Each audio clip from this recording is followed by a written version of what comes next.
The council, upon consideration of the report of the disciplinary committee,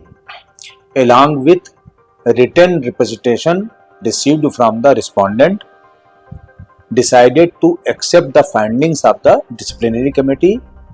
holding the respondent not guilty of professional misconduct falling within the meaning of clauses 5, 6 and 7 of part 1st of 2nd schedule read with section 21 of the Chartered Accountant Act 1949. The council also decided that the papers related to the case be filed. स्वागत है मित्रों हमारे YouTube channel attitude bye सी दीप मिश्रा में। और हम ICAI code of ethics के अब case studies के बारे में आपसे चर्चा कर रहे हैं।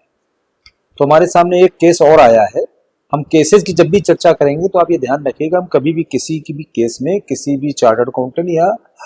किसी भी संस्था जो उससे संबंधित है उसका नाम नहीं लेंगे। हाँ, केस का पूरा मैटर आपको बताएंगे। नाम हम जानबूझ के छोड़ रहे हैं इसलिए क्योंकि हम नहीं चाहते हैं कि इन केसेस की जो डिस्कशन जो है हम लोग इस तरीके से पब्लिक प्लेटफॉर्म पर करें। ये इंस्टीट्यूट की वेबसाइट पर सब अवेलेबल है, सब मतलब पब्लिक उसमें अवेलेबल है, कहीं कोई उसमें वो नहीं है, लेकिन हम नहीं अपने मुंह से इनको करना चाहेंगे। हम केवल सीए बोलेंगे उसके सामने और जो कंप्लेनेंट होगा उसके सामने केवल कंप्लेनेंट बोलेंगे, बैंक बोलेंगे, जो भी जैसा होगा। इस केस में क्या हुआ कि एक बैंक ने एक सीए फर्म के अगेंस्ट कंप्लेंट की इंस्टीट्यूट में। और कंप्लेंट क्या की कि इन्होंने जो डॉक्यूमेंट्स हमारे यहाँ सबमिट किए हैं वो डॉक्यूमेंट जो थे वो सही नहीं थे। और फिर जब हमने इनसे दोबारा डॉक्यूमेंट मांगे तो इन्होंने दूसरा सेट हमको एक दे दिया।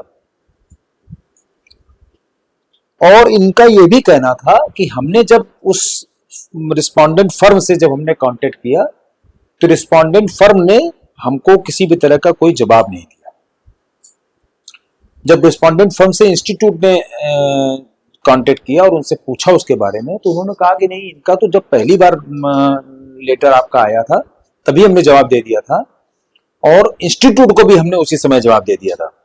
एक चीज। दूसरी चीज ये कि हमने कोई भी दो सेट नहीं साइन किए, हमने केवल और केवल एक ही सेट साइन किया हुआ है। अगर कोई दूसरा सेट साइन किया हुआ है तो ये हमको दिखाएं, हमारे सामने प्रस्तुत करें।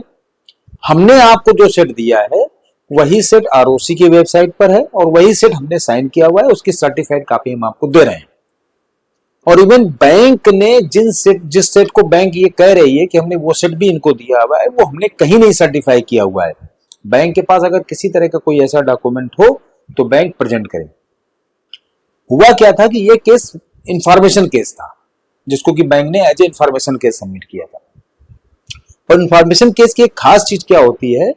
कि बाद में उस केस को आप अपग्रेड नहीं कर सकते हैं। इंफॉर्मेशन केस में मतलब उसमें जो मटेरियल्स हैं उनको आप और अपग्रेड नहीं कर सकते हैं। जो मटेरियल आपने दे दिए फर्स्ट इंस्टेंस में वही आप दे सकते हैं। इसमें भी बैंक ने यही किया कि जो डॉक्यूमेंट्स उसने प्रोवाइड किए इंस्टीट्यूट को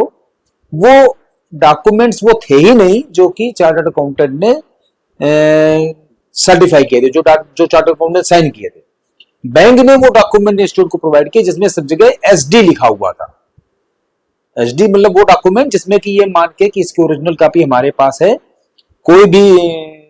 व्यक्ति वो डॉक्यूमेंट सबमिट कर देता है और ये लिखता है कि साइंड है ये उनके द्वारा, लेकिन उसको वो डॉक्यूमेंट सर्टिफाई करने पड़ते हैं। इस केस में वो भी नहीं था,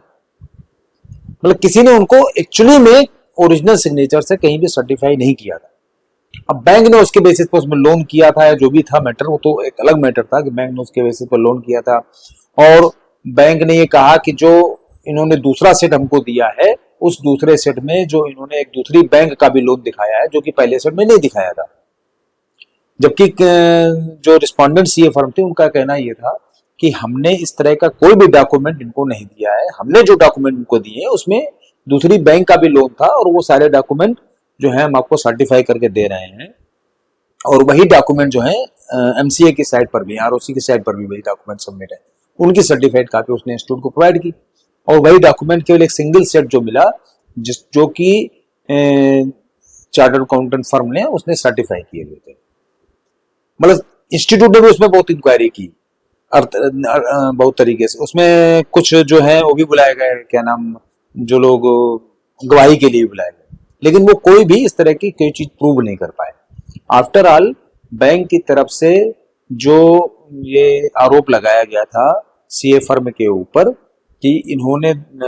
एक सेट ऐसा डॉक्यूमेंट, एक सेट ऐसा फाइनेंशियल स्टेटमेंट दिया जिसमें कि एक दूसरी बैंक का लोन नहीं दिखाया गया है, दूसरा सेट वो दिया उन्होंने सर्टिफाई करके जिसमें कि दूसरी बैंक का भी लोन दिखाया गया है, और उसकी और कुछ एंट्रियां जो थी कि उसका इफेक्ट जो तो भाई लोन दिखाया तो कहीं दूसरी फिगर ही बढ़ेगी, जैसे डेटर्स वगैरह बढ़ गए थे इस तरह की कोई फिगर्स करके दिखाई गई। तो सीए फर्म ने इससे साफ इनकार कर दिया, और आफ्टर ऑल पूरी स्टूडेंट की इंक्वायरी करने के बाद, स्टूडेंट ने पूरी इंक्वायरी कर ली, तो उसके बाद जो कंप्लेनेंट था जिन्होंने की इन्फॉर्मेशन इसकी दी थी बैंक ने, वो कहीं से भी इस बात को कहीं से प्रूव नहीं कर पाई कि जो दूसरा सेट था जिसको कि वो कह रहे थे कि इन्होंने दिया है वो उन्हीं के द्वारा दिया हुआ साबित हो, ऐसा कोई भी प्रूफ वो सबमिट नहीं कर पाए। और ऐसा आफ्टर ऑल क्या हुआ, जिसे हमने लास्ट में बताया कि जो पूरी फाइंडिंग्स थी उसमें डिसिप्लिनरी कमेटी की, उसमें फाइंडिंग्स में ये हियरिंग के बाद ये साबित हुआ कि कहीं भी किसी तरह का कोई भी दूसरा डॉक्यूमेंट इनको नहीं मिला, और आफ्टर ऑल जो है उनको नॉट गिल्टी माना गया। जैसे हमने शुरुआत में कहा, the council upon consideration of the report of the disciplinary committee and along with written representation received from the respondent decided to accept the findings and holding the respondent not guilty of professional misconduct under clauses 5, 6, 7 of part first of second schedule of section 21 of CA Act। और फिर इसका जो दूसरा उनकी finding रही कि अब इस केस के सारे डॉक्यूमेंट्स को फाइल कर दिया जाए, इससे संबंधित जितने पेपर्स हैं सारे सब फाइल कर दिया, मतलब फाइल कर दिया मतलब एक किनारे रख दिया जाए, काम हो गया इनका। तो इस तरीके से हमने आपको ये बताया कि कभी भी हमने भी इस तरह के केस फेस किया था जिसमें कि लगभग सेम, हम लगभग सेम इसलिए कहें क्योंकि उसमें जो कंप्लेनेंट था जिसने की इंफॉर्मेशन दी थी सी इंस्टीट्यूट को, वो बैंक नहीं था, लेकिन बैंक का